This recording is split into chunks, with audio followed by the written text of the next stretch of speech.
அரசியல் என்பது பெரிய கடல். அந்த கடலில் இறங்கும் முன் ஆழம் பார்க்க வேண்டும் என கூறி அரசியலில் இறங்குவது பற்றி பிடி கொடுக்காமல் பேசி வந்த நடிகர் விஜய் கடந்த பிப்ரவரி மாதம் தமிழக வெற்றி கழகம் என்ற கட்சியை ஆரம்பித்து கட்சியின் முதல் மாநாட்டையும் அண்மையில் நடத்தி முடித்துள்ளார். மாநாட்டில் அவர் பேசியதை பல்வேறு கட்சியினரும் விமர்சித்து வரும் நிலையில் 2026 சட்டமன்ற தேர்தலை மையமாக கொண்டு அடுத்தடுத்து காய்களை நகர்த்தி வருகிறார் விஜய்.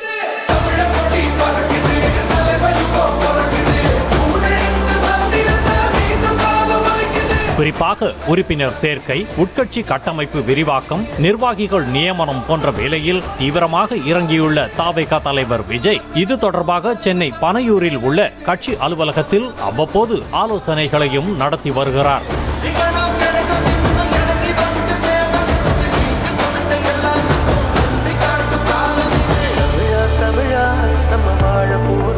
தமிழக வெற்றி கழகத்தின் உறுப்பினர் சேர்க்கைக்கு என ஏற்கனவே தனி செயலியை அறிமுகப்படுத்தப்பட்டு உறுப்பினர் சேர்க்கை தொடங்கப்பட்டது. அன்றைய தினம் முதலே லட்சக்கணக்கான விஜய் ரசிகர்கள் அதில் இணைந்து வருவதாக வெளியாகும் தகவல்களை பிற கட்சிகள் உன்னிப்பாக கவனித்து வருகின்றன. பாரதிய ஜனதா எதிர்ப்பு மனநிலை கொண்டோர், தமிழ் தேசிய கருத்துக்கு ஆதரவானோர் என மட்டுமல்லாமல் திராவிடம் பேசுவோரும் விஜய் பக்கம் கவனம் செலுத்த தொடங்கியது அரசியல் அரங்கில் அதிர்வலைகளை ஏற்படுத்த தொடங்கியது.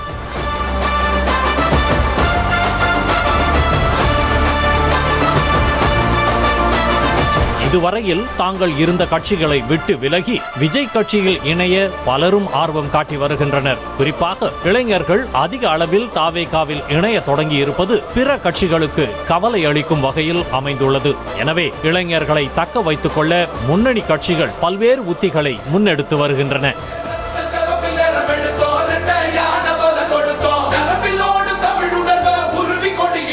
இந்நிலையில் தேனி மாவட்டத்தில் 500க்கும் மேற்பட்டவர்கள் தமிழக வெற்றி கழகத்தில் இணைந்தனர். பிற கட்சிகளில் இருந்து வந்தவர்கள் தங்கள் கட்சி அடையாள அட்டையை ஒப்படைத்து தவேகாவில் இணைந்தனர்.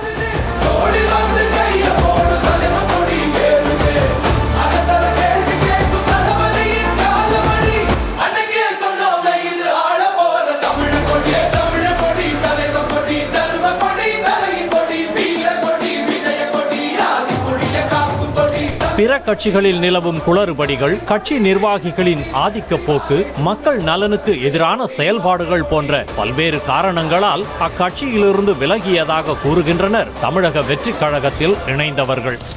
ஏடிஎம் கட்சி எனக்கு ரொம்ப பிடிக்கும். ஆனால் அந்த ஜெயலலிதா அம்மாவுக்கு பின்னாடி இவங்க கட்சி மக்களுக்காக செயல்படாமல் இவங்க தேவைக்கு எனக்கு அந்த வேணும், இந்த பதவி எனக்கு வேணும்னு சொல்லி இவங்க அந்த கட்சியவே உடைச்சு மக்களுக்கு எந்த சேவையும் செய்யாமல் பல பிரச்சனைகள் உண்டாக்கிட்டு இருக்காங்க. அதனால் எனக்கு மக்களுக்கு எந்த பலனும் கிடையாது. இப்போ அண்ணன் விஜய் வந்திருக்காரு. அதனால் அவர் எல்லாமே நல்ல விஷயங்கள்லாம் செய்வார். அதனால் நாங்கள் எல்லாருமே விஜய் கட்சிக்காக மாறி இருக்கோம்.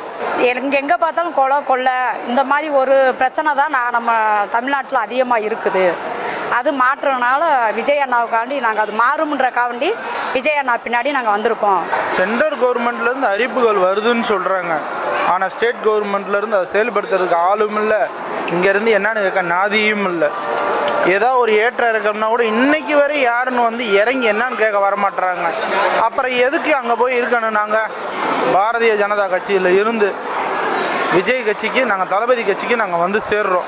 பரம்பரையாகவே டிஎம்கே கட்சியில் தான் இருந்தவங்க. அதனால் எங்களுக்கு எந்த ஒரு யூஸும் இல்லை. அவங்க எப்படி குடும்ப அரசியல் பண்ணுறாங்களோ அது மாதிரியே தான் டிஎம்கே அரசியலே இருக்குது. நாங்கள் தளபதி வந்தால் ஒரு மாற்றம் வரும், அவர் எங்களுக்கு எவ்வளோ நல்லது செய்வார், செஞ்சுருக்காரு, இன்னும் செய்வார் அப்படின்ற ஒரு நம்பிக்கையில் நாங்கள் இப்போ இந்த கட்சியில் இணைஞ்சிருக்கோம். நான் நாம் தமிழர் கட்சியில் தான் இருந்தேன். அவரை பற்றி எனக்கு ரொம்ப பிடிக்கும் முதல்ல. ஆனால் இப்போ அவர் பேச்சு வார்த்தை எதுவுமே எனக்கு பிடிக்கலை. அவர் சொல்கிறத ஒன்றுமே அவர் செஞ்சும் காமிக்கலை. அவர் ஒரு உறுப்பினராக நின்று எதுவும் ஓட்டு வாங்கினதில் எந்த வார்டிலையும் ஜெயித்ததும் இல்லை. எங்கள் விஜயனா எனக்கு ரொம்ப பிடிக்கும். அவர் கட்சிக்கு நாங்கள் உழைப்போம். பிற கட்சிகளில் இருந்து புதிதாக தோன்றியுள்ள தமிழக வெற்றி கழகத்திற்கு வருவோரின் எதிர்பார்ப்புகள் நிறைவேறுமா? நிறைவேறாவிட்டால் அவர்களது நிலைப்பாடு என்னவாக இருக்கும் என்பது போன்ற கேள்விகளுடன் தவேகாவின் நகர்வுகளை உன்னிப்பாக கவனித்து வருகின்றனர் அரசியல் ஆர்வலர்கள்.